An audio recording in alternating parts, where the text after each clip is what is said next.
Well, that's an important change that's taking place, and as we said, we're getting a lot of queries coming through too. We're going to address all of those queries and more over the next half an hour to 45 minutes, so do stay tuned in.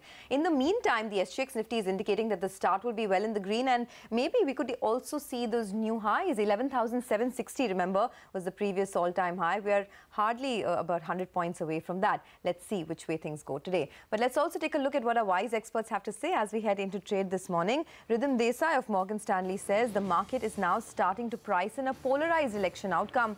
That is, India votes in a majority or near majority government. If this sentiment sustains until election results day, the likelihood is that the quarter loses its early momentum.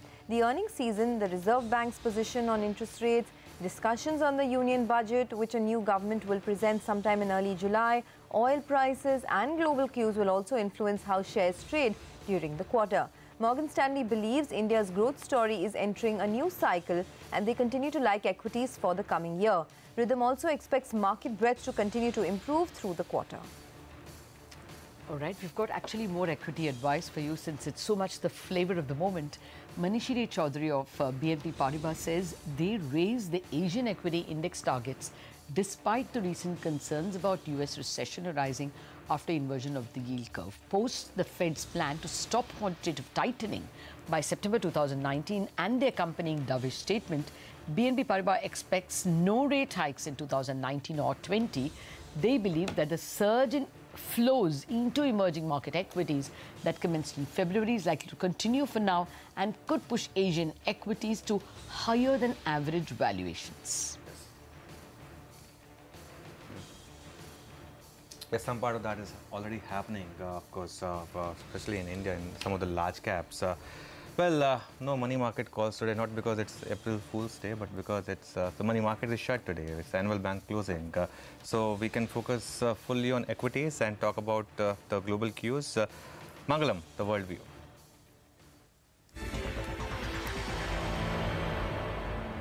Well, a good session of trade on Friday on Wall Street. Big gains coming in, nearly 200 points for the Dow Jones as well as S&P, NASDAQ, all of them ending, capping the quarter with a big amount of gains. In fact, this was the end of the first quarter of 2019 and nearly 11% gains seen on the Dow. S&P 500, the best start to the year since 1998. We have NASDAQ and Dow, which have had the best quarter in the last 5 to 7 years. The reason why the markets ended higher on Friday was there was some optimism coming in on the trade talks front. Treasury Secretary Steven Mnuchin saying that he had a productive working dinner with the Chinese trade team, and as a result of that, we had the trade sensitives like Caterpillar and Boeing move higher. But the stock on everyone's radar was ride-hailing company Lyft. The new listing on NASDAQ gained about 9% on listing, and now the market cap of this company is $26.5 billion, setting the stage for Uber and Airbnb's IPO as well. Moving across the Atlantic, though, the European markets, while they ended in the green, they ended off highs as Brexit was in focus. The Brexit deal yet again